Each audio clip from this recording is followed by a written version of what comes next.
Alright, hello Twitch, Notorious RBG here. We got a really interesting sort of Q&A going on. We have Peter Rubin. He's a senior editor at Wired, and he is the author of Future Presence, How Virtual Reality is Changing Human Connection, Intimacy, and the Limits of Ordinary Life. He's going to be reading a couple of excerpts from his book. We're going to get a couple of questions for him, and I think it's going to be really interesting to see sort of what the perspective is from the industry. So that's a really quick intro for today, so let's take it away. I'm going to go ahead and pop this into camera 1.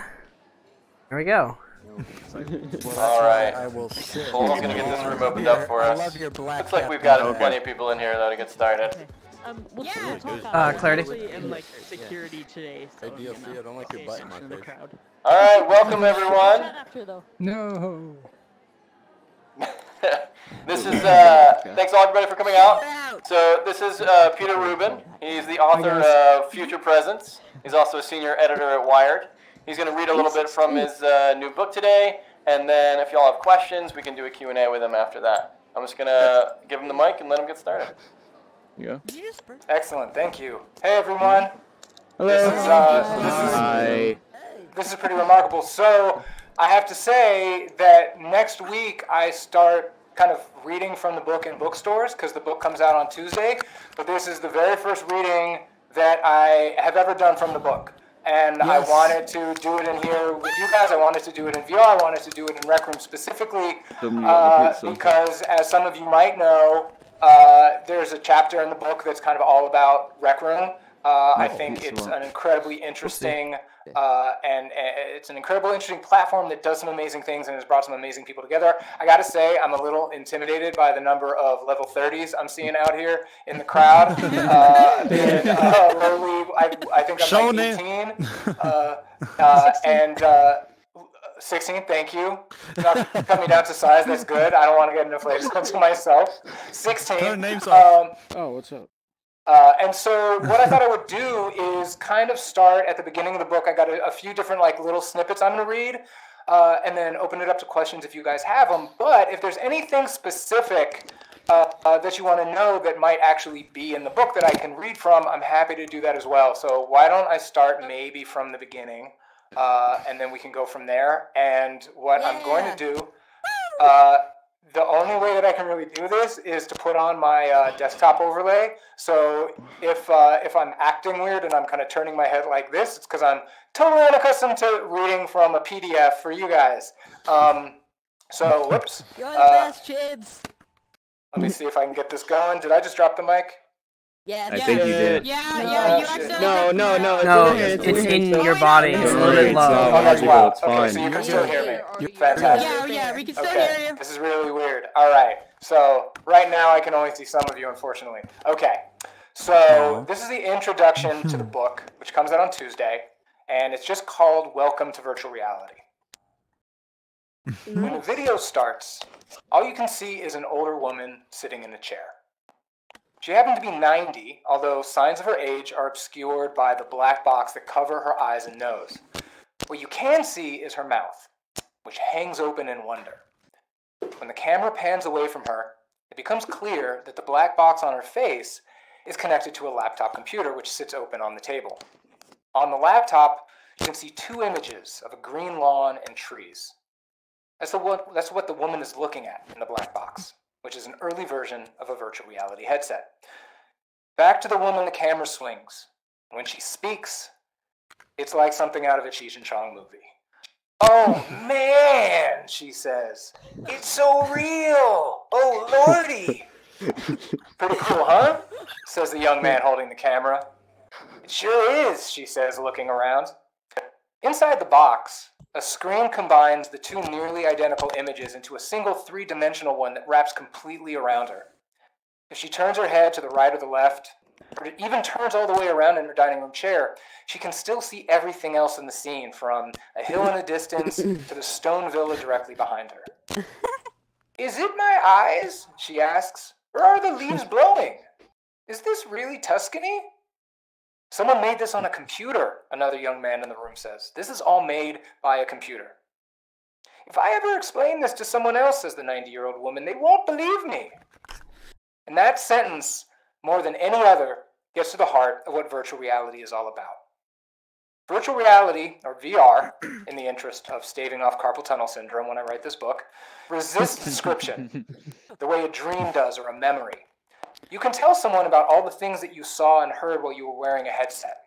How trees looked while you walked in the courtyard on a sunny day, or how waves sounded lapping at the shore. But until someone else has actually tried it, it's just words. It's only once that other person has seen and heard those things for themselves that they realize what's possible. Imagine seeing television for the first time, or using a smartphone. Sure, it's easy enough to say, oh, well, it's a box with people inside it, but that gets you like a quarter of the way there. And forget about explaining Tinder or Candy Crush to someone who's never seen a modern phone. They just have you hauled away. New forms of media have always caused seismic shifts in society, from the printing press to the telegraph to a little series of tubes called the internet. But VR isn't simply a new form of media. It sweeps away the barriers of all previous forms. Reading something on paper, hearing a voicemail, even watching a YouTube video. You can all do them and you can all enjoy them, but they're all limited. Each is a representation of the real thing, but it doesn't feel like the real thing at all. And television and phones pale in comparison to what VR offers. For centuries, we've experienced art at a remove. We imagine scenes in a book, watching movies on a screen. The imaginary worlds within those things are presented to us, and we appreciate them, but we don't actually experience them. Not truly. Now, with the sensory immersion that VR delivers, we have the ability to become the art, to be part of a world, even to be a character. In the 5 years since that video of the 90-year-old woman first appeared on YouTube, VR has grown from that chunky black box into the biggest technological revolution since the smartphone. And believe it or not, it took about 45 years for VR to even turn into that chunky black box. We'll get more into that in a little bit. The largest companies in the world have invested billions of dollars in VR, and they did that well before a single device had officially been sold in stores. Why the optimism? It's not because VR can create the coolest video games we've ever seen. It's because it promises to upend every industry you can name. Entertainment? Good luck being satisfied watching a movie on the screen after you've had a chance to be in the screen, to be there with the characters and have them react to your presence. Travel? Why would you spring for a plane ticket when you can get some beach time without going anywhere? Education. Take a group of art students to the Louvre without leaving the classroom. VR helps soldiers find relief from post-traumatic stress disorder, and its promise treating chronic pain may one day help it lessen the opioid epidemic. Real estate companies use VR to give clients walkthroughs of homes 1,000 miles away. Audi uses it in its showrooms, giving prospective customers the ability to examine anything about any car model, from sitting in the driver's seat to putting their head inside the engine in order to inspect the inner workings. Through VR documentaries, journalists and governments are putting a face to what would otherwise be abstract humanitarian concerns, by literally putting those concerns on your face. A couple of years ago, a pediatric surgeon in Miami operated on an infant who wasn't expected to survive. Later, he attributed his success with a tricky procedure to the fact that he'd been able to examine a 3D scan of the baby's heart in VR. But all that disruption, as people love to call it, is overlooking the thing that's most disruptive of all. The way we relate to each other will never be the same. And that's because of something called presence. Presence is what happens when your brain is so fooled by a virtual experience that it triggers your body to respond as though the experience were real. That might mean the fight or flight response kicks in when you find yourself in a dark virtual hallway, raising your heart rate, maybe causing a bead of sweat to trickle down your back. It might mean that you feel an upswell of sympathy or compassion when you meet a fictional creature, or that standing in a grand cathedral and hearing a choir sing gives you chills. It could also mean that when someone real, or possibly not, moves close to you and whispers in your ear, or simply looks deeply into your eyes, your skin contracts at the base of your hair follicles, leading to a condition that scientists call horripilation and what we call goosebumps. Presence is the absolute foundation of virtual reality. And in VR, it's the absolute foundation of connection. Connection with yourself, connection with an idea, with another human, even connection with artificial intelligence. And each one of those things brings with it its own causes and effects. That's what this book is about. Looking at what VR can do, how we react in it, and what those reactions mean for how we relate to each other, now and in the future. The age of consumer virtual reality finally truly dawned in 2016. Now, for a year or two before that, people had been able to buy cheap headsets, these Viewmaster-style cardboard and plastic contraptions. You could drop your phone into it, strap the thing in your face so that the phone screen became your window to another world. It was cool, and people called it VR, but it wasn't quite. The effect was more like one of those old stereoscopes, except it let you spin in a complete circle and see all 360 degrees of a scene. But in 2016, the first wave of high-powered VR headsets, as you guys know, came along that went far beyond 360-degree videos and games. By drawing on the processing power of PCs and game consoles, as well as some external sensors, this generation of headsets could induce presence that was fuller and more complete than anything we'd experienced outside of insanely expensive laboratory systems for the price of a smartphone. But here's the thing. As impressive as these first headsets are, it won't be long before they seem like clunky relics. The headset that 90-year-old woman was wearing in that YouTube video, in VR terms, that was like an Atari compared to the Xbox One that you're wearing today. Wait, no, I got a better one. If today's headsets are an iPhone, then what that woman was wearing was like one of those old cell phones that connected to a suitcase that you lugged around while you were eating power lunches wearing suits with enormous shoulder pads. Maybe you were wearing high-top Reeboks at the time. I'm not judging. At various points in my life, I have worn a Michael Jackson glove, I've worn a Malcolm X hat, and I've worn jeans I can describe only as unfortunately large. Now, assuming I actually finish this book without my editor jumping out the window, you'll be able to read it just after the movie Ready Player One hits theaters. And while we don't have anything quite as immersive as Oasis, the all-encompassing VR universe that everyone uses in the world of the movie, we're a lot closer than anyone would have thought in 2013, the very first time I put on a headset. And these are just the first versions. Again, like iPhones, they're going to see yearly iterations, and the next decade is going to bring dizzying leaps forward. Headsets are going to shrink and lighten, transforming from ergonomic albatrosses into something resembling a pair of sports sunglasses. Screens will leapfrog toward a resolution closer to natural human vision. High-def TV as we know it features what we know as 1K resolution. High-end 8K TVs will be arriving this year or next year. Retinal eyesight is closer to 20K. But the more people drawn to VR, the more it'll become something as commonplace as an elevator, with usage just as practical as every day. Which means, of course, people are going to be using it every day. And as millions of people come in contact with VR for the first time and it slowly becomes a daily part of life, as much as, or maybe even more than, Facebooks and smartphones are today, it'll change the way we live. No one knows exactly what this is going to mean. Not for society, at least, but that doesn't mean there aren't doomsday preppers out there. On Reddit, there's an image that's been circulating through various VR-related subreddits for years. In it, a young man is curled on a mattress in the corner of a room, wearing an early version of an Oculus Rift. The mattress, like the walls and the hardwood floors in the room, are bare.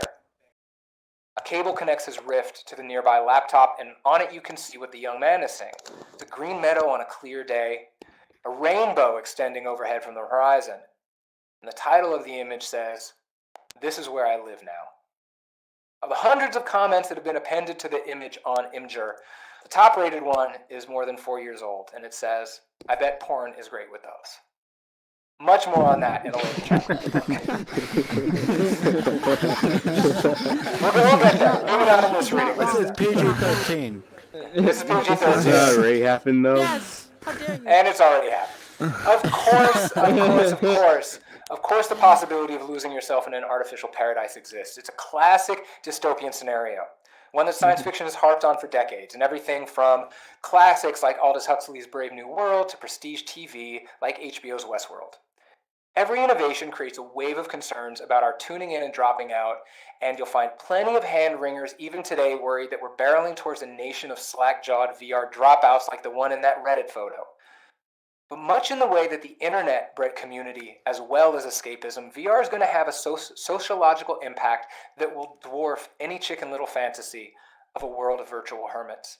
It'll unfold slowly, just like every technological innovation does. But the biggest thing about this technological innovation has nothing to do with technology. 20 years ago, we may have thought about VR as a way to see and experience a new world. Not a way to meet other people and share emotions with them.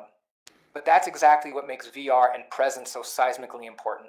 Its ability to facilitate, create, and accelerate intimacy. I get it, that word, it's a little squishy. It makes you think of Dr. Phil, and it makes you think of Cosmo magazine covers. But if you turn the word into an adjective, it goes from being this squishy concept to a very real feeling. Intimate. It's closeness, it's trust, it's vulnerability, and it's confidence. But what has intimacy always depended on? Another person, right? All of this intensity needs someone else who's with you. Someone to amplify and reflect the experience, to reciprocate and compound it. These are heavy sensations, and they're always shared. But now, for the very first time in human history, we are gaining the ability to induce these sensations without another person, or at least not without another real person.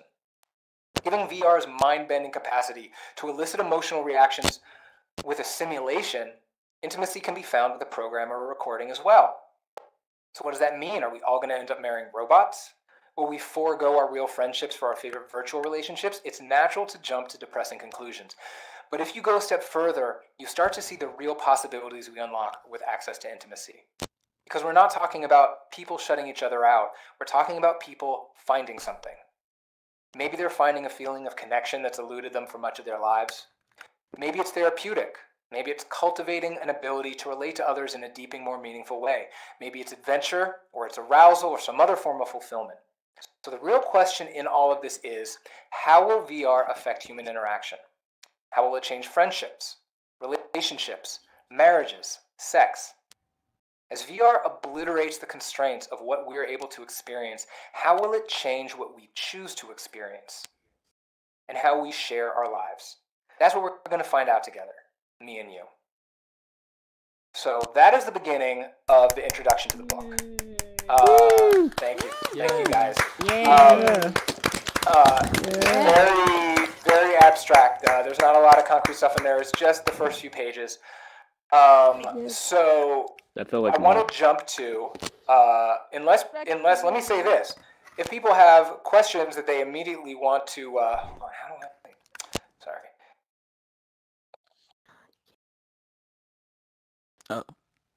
Oh no! Wait, did he crash? Wow. I screwed that up. There it is. Sorry about that. Wow. Hold this. I hope you had enough. He's here. Hey, I can have mine. Here you go. It's a little warm, but that's okay. Oh, guys, he's back. He's back. Yeah, Mike. He's back. Our savior is here. Hi guys, sorry about that. Wow, that was my screw up entirely. Sorry about that. So the good news is there's a bunch of people outside waiting to get in. The bad news was it meant I couldn't get in also. How was the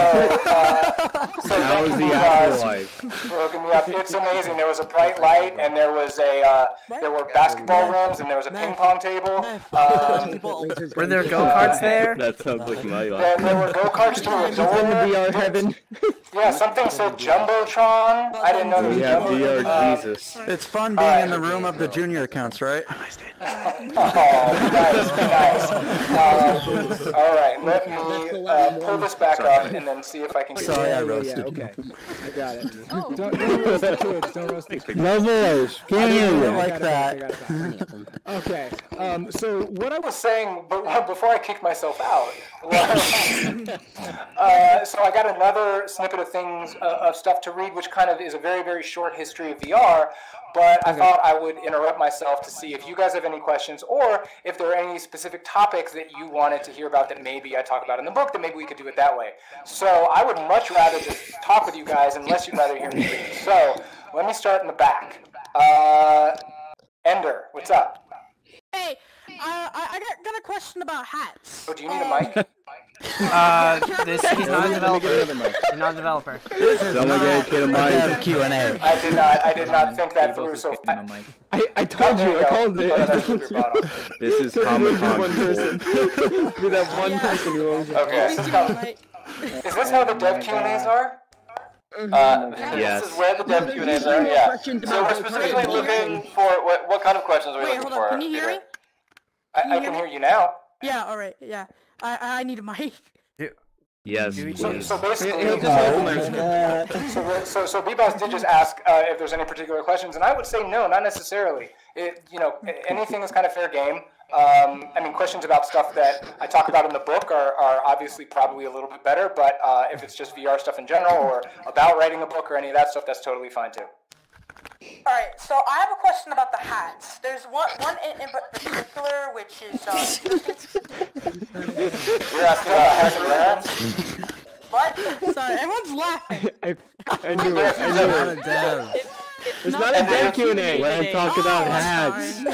That's all right. So for anyone that came late, this You is are Peter one Rubin day doing a late. book reading. Yes, I am. He's reading from his book. So if there's questions about his book, or VR, or maybe being a senior editor at Wired magazine, or if there's something about some section of the book you want to read more of, those are the kinds of things we're looking for now. Exactly. Juju, what's up? I'm just picking people at random. I got it. Hello? Go ahead, Juju. Hello? Yeah. Okay, so seeing that you have a VR headset on right now, what's your Thoughts? what kind of VR games that have you seen that seem to have a big potential for the future of VR? So the stuff that's most interesting to me isn't necessarily games, or at least not games how we think about them. And that's really kind of what the book was about, or is about. VR makes for amazing games, but the thing that is going to get VR to a place where everybody is using it is not just the game that they play, but it's what they can do and who they can be around in the game. A lot of people call Rec Room a game, and in my mind it's something different. It has games you can play, but Rec Room itself is a universe. It's a world. It's a place where you can go and be with friends, and you can play games with them. But the friends are the point, or the people are the point, even more so than the games themselves. That's not to say that the quests aren't crazy fun, and laser tag isn't fun, as terrible as I am, but the thing that keeps me coming back is that it's that you're doing it with other people. You're not playing AI, you're not playing the computer. So there are a lot of great games, but the most promising games to me are the ones that leverage the power of other people. So Echo Arena is a good example of that. And so there are a lot of games that are incredible, but in my mind, that is kind of 10-15% of the way towards what VR is going to be. Games are what's getting people into VR right now, but it's not what is going to bring everyone into VR, and it's not what's going to lead to something like the Oasis, to use an easy point of comparison. So rather than kind of talk about specific games I've seen, I would talk about, I would just say any game that creates that sort of social space is the best kind of game, because I like doing things by myself, and I like playing single-player games a lot, but there's something really different doing it in VR. Sounds good. Who's next? Oh, man. Moody Bean. Sorry, your username Moody was Bean. crashing into Mizuraki's. Moody Bear. Yeah, the Moody question Bear, I have sorry. is what really inspired you to make this kind of book? I got to preface this by reminding myself and everyone else that this is going to be PG-13. But a few years ago, Wired did a sex issue. And I had been writing about VR for a couple of years by that point. But they said, do you want to write something about VR and sex? And I was like, okay, what do you want me to write about? And they were like, I don't know. You're the one who knows about VR. So I thought about it for a while, and long story short, and leaving out all the NSFW parts, what I realized was that the thing that was going to bring people into VR for sex was the same thing that was going to bring people into VR for games and movies and everything else. And that is the feeling that you get when there's another person in the room. So to back it up, so I wrote an essay, and that essay ended up kind of turning into this book. The book is about way more stuff than that. And the stuff that I wrote about 3 years ago is way at the end of the book. So there's 200-something pages before that talk about all the other stuff that I've been thinking about for that time. So the first time I ever thought about the word intimate in conjunction with VR was in 2014. So before Oculus was bought by Facebook. It was 2 years before anyone could buy one of these headsets that lets you use Rec Room. And I went to this thing called South by Southwest. Has anybody heard of this? This is every year. It's in Austin, Texas, and it's kind of a tech conference and a film festival and a music festival. It's all these things in one. But in 2014, people started bringing VR demos for the first time. And when I went to one... Can you turn your push to talk on? Oh, nice. That worked. Excellent. Or is that mine? Is that my echo? No. No. Okay. You're good. So I had never seen a 360-degree video before. I'd done games and I'd done a lot of VR demos, and they were all kind of CG stuff, and they were really cool. But this was a video, and in the video, I didn't have a body. I didn't have an avatar. It was just like, those 360-degree videos where you're essentially just like an invisible camera. It was that, but I'd never seen anything like this. And I was sitting in a guy's apartment, and he was playing piano. And this actually, you can get this now. It's called Strangers by Patrick Wilson. And I don't know if you need to get it through something like Jaunt or if it's a standalone app that you can get in the store. But you can see it now. It's been around for a while. So you're sitting in this guy's room, and he's smoking cigarettes, and he's playing piano. And you look behind you, and you see his dog lying on the floor. And you just feel like he knows you're there, but he's not expecting anything of you. You're just like there to listen and hang out. And the effect that it had on me was I just didn't see it coming. It was, for lack of a better term, it was really moving because I felt like I was sharing this moment with this guy, and I had never seen him before. He hadn't seen me before. In fact, he couldn't see me at all. I understood that, but there was just this, for these 3, 4, 5 minutes, whatever it was, there was just this sense of quiet and serenity, and that nothing else was intruding, that I was having this really uninterrupted, undistracted experience. And I came out and I took the headset off, and I was talking to the two guys who made it. These guys from Canada, their names are Felix and Paul, and that's the name of their production studio. They made a ton of stuff in VR. I'm sure you've seen their names, or if you haven't, you can find their stuff in any app store. And I said, this is going to sound weird, but that felt really intimate. And they were like, yeah, it does, right? That's how we think of this stuff. And that was in March of 2014. And so ever since then, that colored the way I think about VR, meaning there's a ton of stuff in VR as a journalist that I can cover. You can write about tech upgrades, and you can review headsets, and you can do all these different things. But I always had most of my attention on what VR was going to enable and what it was going to enable. And you couldn't even do things with other real people in VR. You didn't have networked VR. You didn't have anything like Rec Room at that time. It wasn't for another few months or maybe a year that you could even be in a place with someone else. And it was so janky and stuttery that it was a mess. But I realized that sharing VR with other people was the thing that was really going to matter. So games are going to matter because people like playing games, but like I said, it's the things you do with other people. So the... Oh. Hey, the game started. Who did that? The game started. Thank you, Alexa. I'm sorry. I feel like I forgot the original question, but I was getting to it. But basically, that's how I've been thinking about VR for the past 4 years. So the thing that I wrote for Wired in 2015 kind of inspired the book, but when the opportunity to write a book came along, I was like, I know exactly what I want this to be. I want this to be about what we're going to do together in VR. Because there are a lot of books about VR. All of a sudden, one came out in January by a guy who runs a lab at Stanford. His name is Jeremy Bailenson. It's called Experience on Demand. It's great. And there are a couple books coming out later this year that are like the history of VR and the history of Oculus, and all that stuff is great.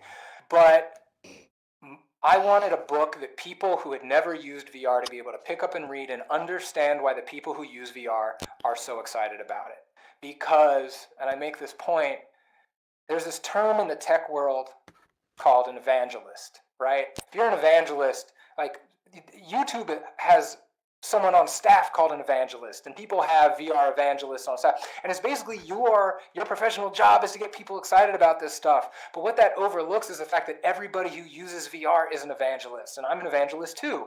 So I have, admittedly, kind of an incredibly optimistic view about VR, and there's dark stuff as well that might come towards us, and the book gets into a little bit of that. But that was really the idea. I wanted it to be something that people who loved VR would appreciate and get something out of, but that some people who had never used VR would also get something out of. So it's trying to thread that needle. Awesome. Thanks for sharing, Peter. Yeah, Anyone else? I see, well, I do see someone who's actually a character in my book raising her hand, so I want to call on Priscilla real quick. Is this Shaquille O'Neal? Hey, guys. I was just curious if you've uncovered any other Rec Room relationships or relationships in any other VR games besides Sims. Besides you guys, anecdotally, for sure. Weird thing about working on a book is for that year and a half or however long it takes that it's coming together, you kind of lose track of everything else. You get this tunnel vision. So when I finished the book, which was kind of in November and then kind of doing some little edits here and there into January, I kind of stopped looking around quite as much. Do you know what I mean? Like, I stopped exploring to see how people were using it because the more I found out, the worse I'd feel about the book that I'd written, right? Because then it automatically starts to feel like a time capsule. Because that's the danger in writing about something that's evolving so fast, is as soon as you put the period at the end of a sentence, you look away and you look back and you're like, oh man, that sentence is totally out of date. So, like, as an example, there are companies that I wrote about in the book that last month they announced that they were folding. It just happens. That's the way of the world, and especially the way of the tech world. So I've certainly heard about relationships in VR chat and other social platforms. I haven't heard anecdotally about other ones in Rec Room, though I'm sure they exist. Does anybody know about any other real-world relationships that have started in VR? Exactly, it's happening. It was purely serendipity that I found out about you guys, about what ended up happening. I put I posted in the Rec Room subreddit almost a year ago, and I was like, hey everyone, I'm working on a book, and I would love to talk to people who love Rec Room in particular, because I think there's something really exciting going on there. And one of the people who reached back out to me, and who then met me in VR and then introduced me to a bunch of people, turned out to be Think. And as we now know, Think ended up getting married to someone that he met in VR. So it was pure random ass luck that I ended up meeting the people who would form one of those incredible stories that makes up the book. But you have to assume that for every one that someone like me finds out about, there are a dozen other things that are going on that you just don't find out about. If people don't talk about them as much, you just never cross paths with the social circle or whatever it is. So I'm sure it's happening, and I'm sure it's going to continue to happen. I just feel really, really fortunate to have met the people and been able to kind of watch it unfold in real time. That's very... and to become friends with the people who it happened to. That's another really fortunate thing. And the thing that I love about Rec Room is that the people that I met in here and spoken to in here, it's hard to leave and say, you know what, I didn't like any of those people. They weren't nice. I didn't have a good time with them. It's an incredibly positive community, and that is in large part because of the vibe that everyone at Against Grav works so hard to cultivate. They try to make sure that people aren't being dicks to each other. They try to incentivize good behavior, and it's happening. So what's happening in here is really magical, and I think a lot of other social VR platforms have taken note. All right, who else? And if people want me to just go back to reading the book, that's totally fine, but I love talking like this with you guys, so that's great too. Person in the front row, also named Person. So if I go to Barnes & Noble on Tuesday, is there a chance I'll, search through a bunch of aisles and find the book? Or... You don't have to search through a bunch of aisles. You don't have to search through a bunch of aisles at Barnes & Noble because starting on Tuesday, and for the first 2 weeks, it's going to be on the new books table when you walk into a Barnes & Noble, which I am so excited about. And my hope is that, like, I don't know, like, you couldn't see the whole thing on the cover, or on the poster, rather, but the cover of the book, I had nothing to do with it. The designers at my publisher cooked it up, but it's so cool, and I feel like it just really wants you to pick it up. And so I hope that when people see it on the table, they'll just pick it up and be like, what is this? And then flip through it and be like, I need to read this. So, yes, you don't have to search through the aisles at Barnes & Noble. You can go to the store, and hopefully you'll see it up near the front. You can also get it on Amazon or Books A Million or iBooks or Google Play or any place. Ooh. And I would love it if you went and got it, of course. Yeah. I got you covered there. Awesome, thank you guys. I can't pick. I feel like I don't. This is so hard. Peter, I can Yeah, go for it. B-Ball's gonna do it. All right, let's go back here. There you go. That's. I don't hear it. Is your mic off? Oh, there we go. Pick this person. Okay. Except for bad question. No, all right, someone else. Here we go. I know how that is. Okay, so first, catch.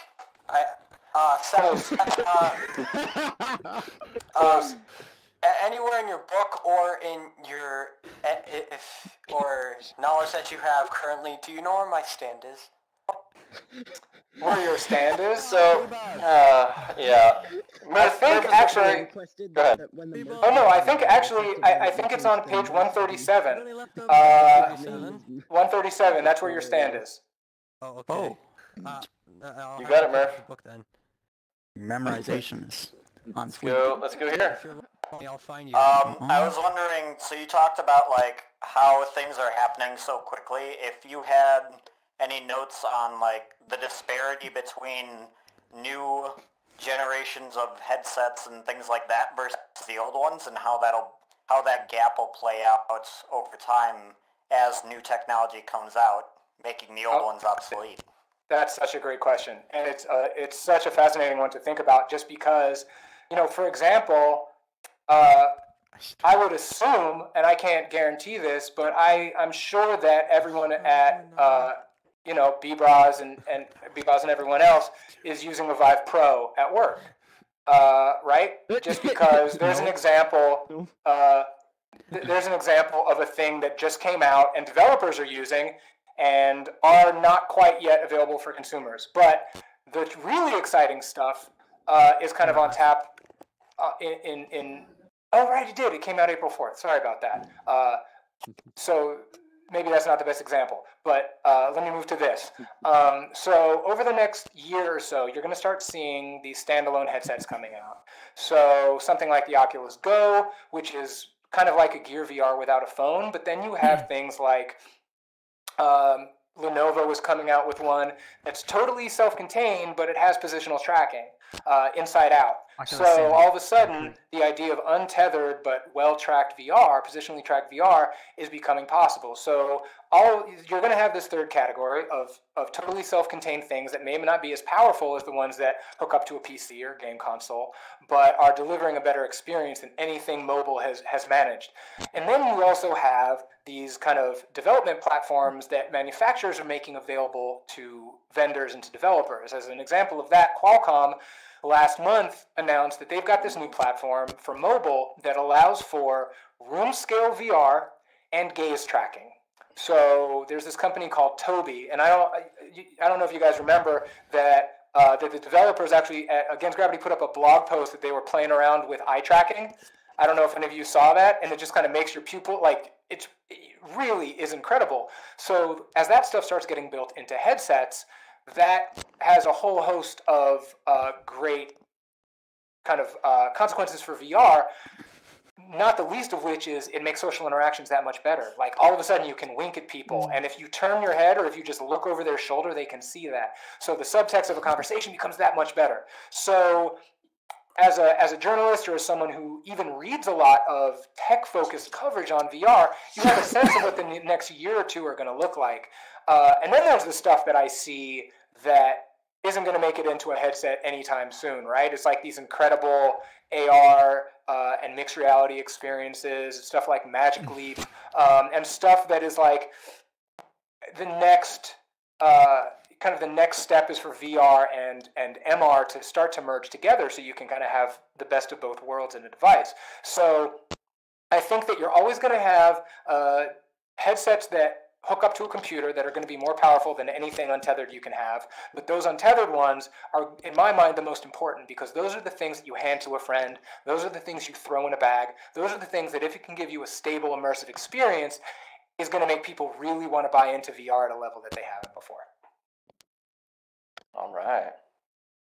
Let's go to RWC here. I'm pushed to talk.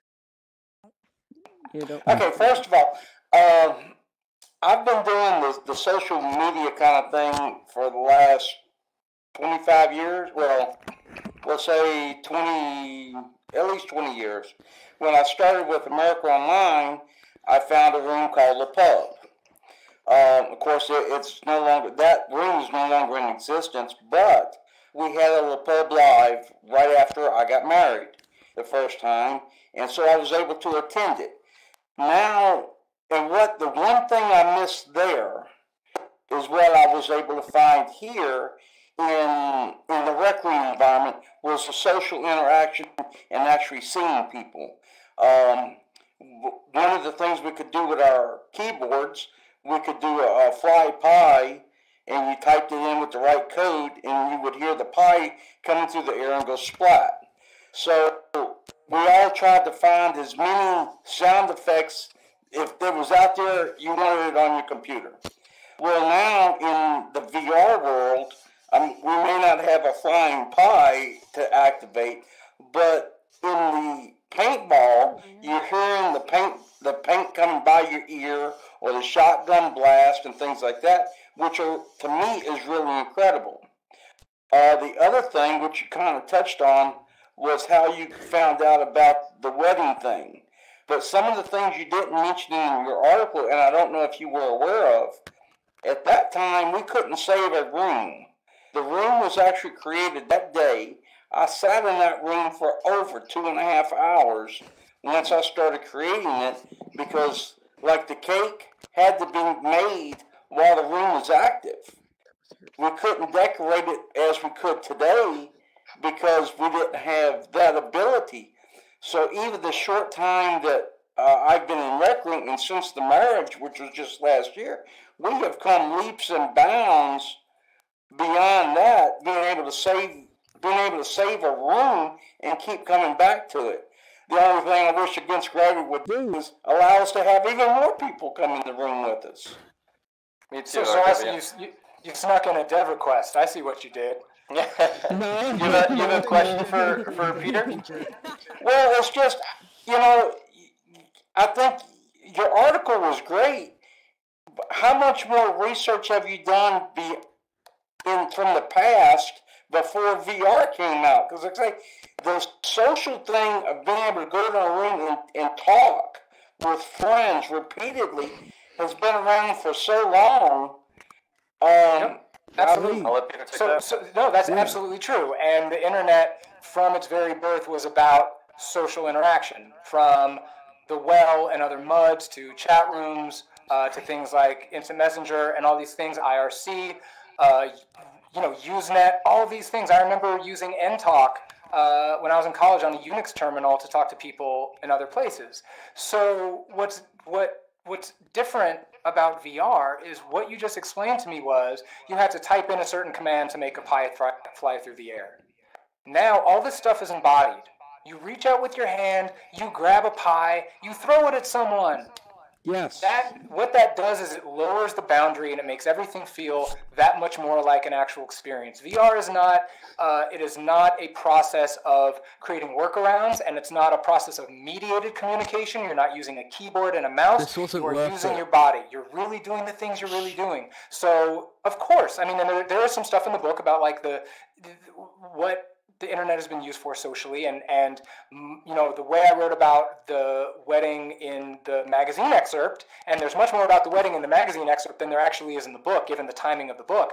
But there's a lot of stuff that just can never make it in. So to answer, I think what was also lurking in your comment is user-generated stuff is going to be an absolutely massive part of VR moving forward. And what another great thing that Against Gravity is allowing you guys to do, with either by custom rooms and maker pens, is they're giving users the tools to help turn reality into what they want reality to be. And that is absolutely paramount for social VR, because a lot of it is going to be turning us into creators and turning us into artisans, just like has been done with social, especially kind of MMOs throughout time. It's going to be absolutely imperative. And it's also going to be a thing that lets people make money in here. It's going to lead to an economy in VR that isn't dependent on things like advertising or user or revenue in other ways. It unlocks a way for VR to be kind of an economically vibrant technology, and a lot of people are kind of putting in the work in the early days to make that kind of stuff possible, because that robust user-generated content is a huge part of it. Sorry, does that help answer the question? Great. Peter, I just want to check in. We've got 5 or 10 minutes left. Is there anything else you wanted to read from the book, or do you want to keep going with questions? I'm fine to keep. I will say I kind of like leaving the book a mystery. I feel like coming in with the introduction just to give you guys a taste was good. If there's an overwhelming desire for more, I'm happy to. But I also love just talking with you guys, so that's fine too. Well, it seems like we've got more questions. Let's do that. Great, let's take them. I finally have one. All right, let's go. I'm looking at Good Bed here. Good Bed. Yeah, my question is specifically about how much time in the book do you spend sort of detailing some of the darker sides that VR might have on our lives? As far as the, just to add a little bit more to the question, specifically, how do you think VR might negatively impact how we sort of divide our attention in our lives? So yeah. This is a great question. So there, without getting too doomsday about it, there are a lot of negative things that could happen with VR. The main one that I spend time with in the book is talking about the way that harassment and other toxic behavior that we are kind of not used to online, but has certainly become an endemic part of life online, how that becomes so much more visceral and so much more affecting than because of immersion, because you have personal space in VR. You are an embodied avatar.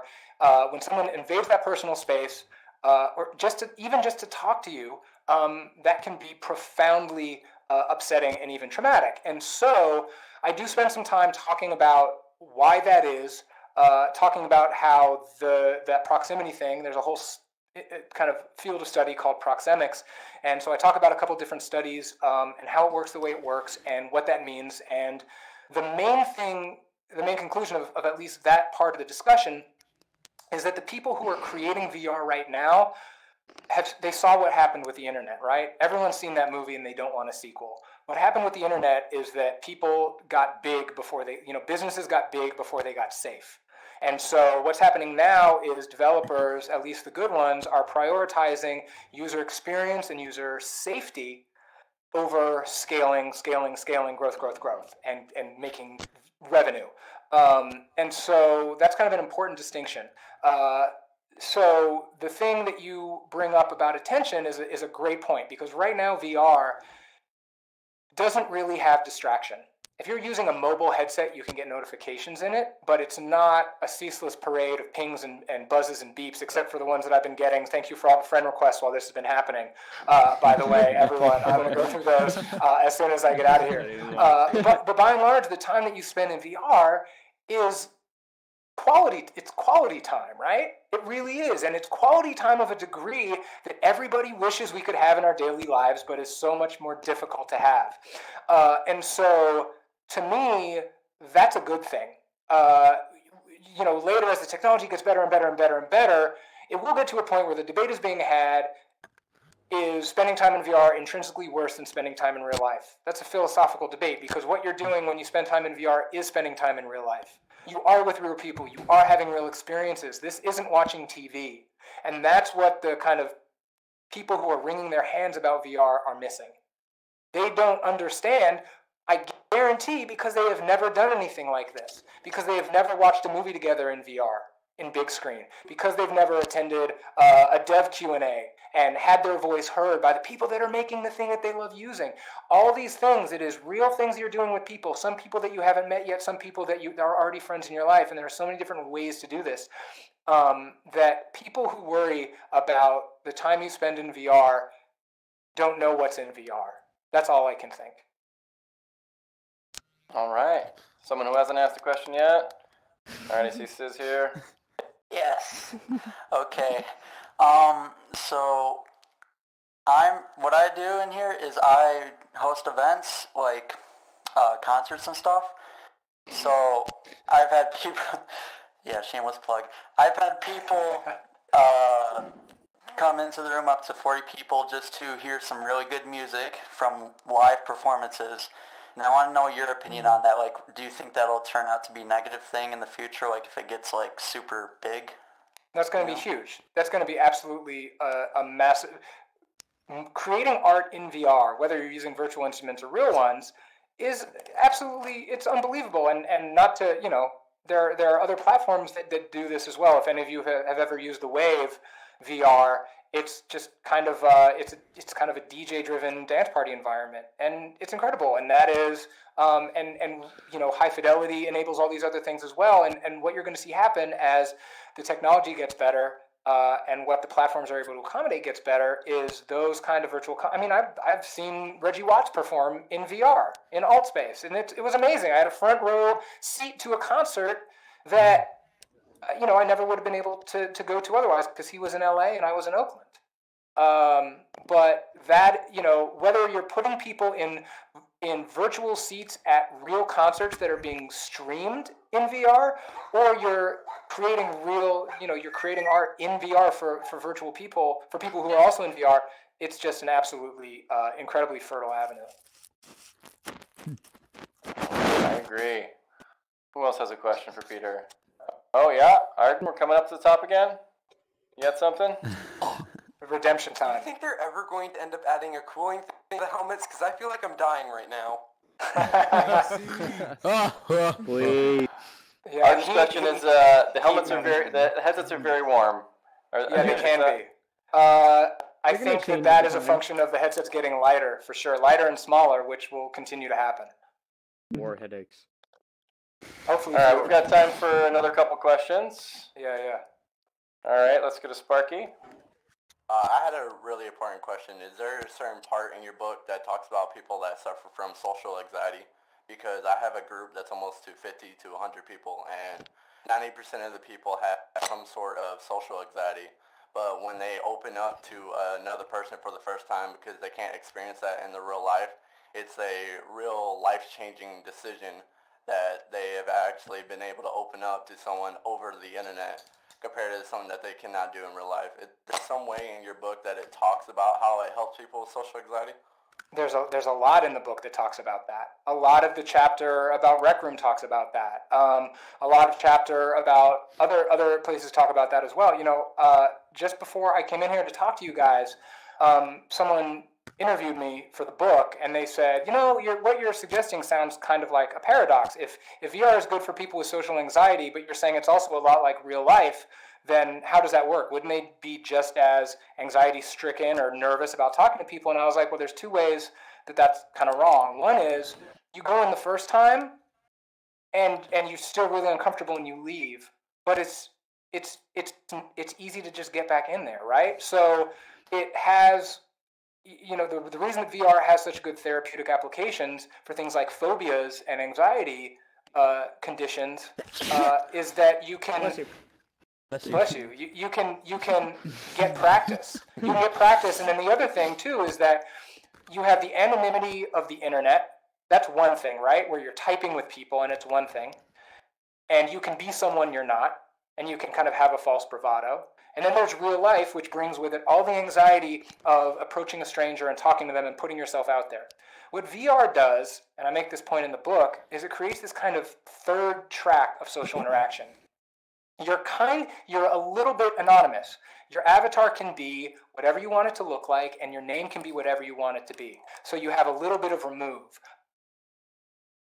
Hey guys. All right. Alright, Peter, I just want to give you an It's me. I can't see your face, sir. Our power went out. That was good timing. Sorry about that. Restarted as soon as I could. Two big tech snafus. Sorry.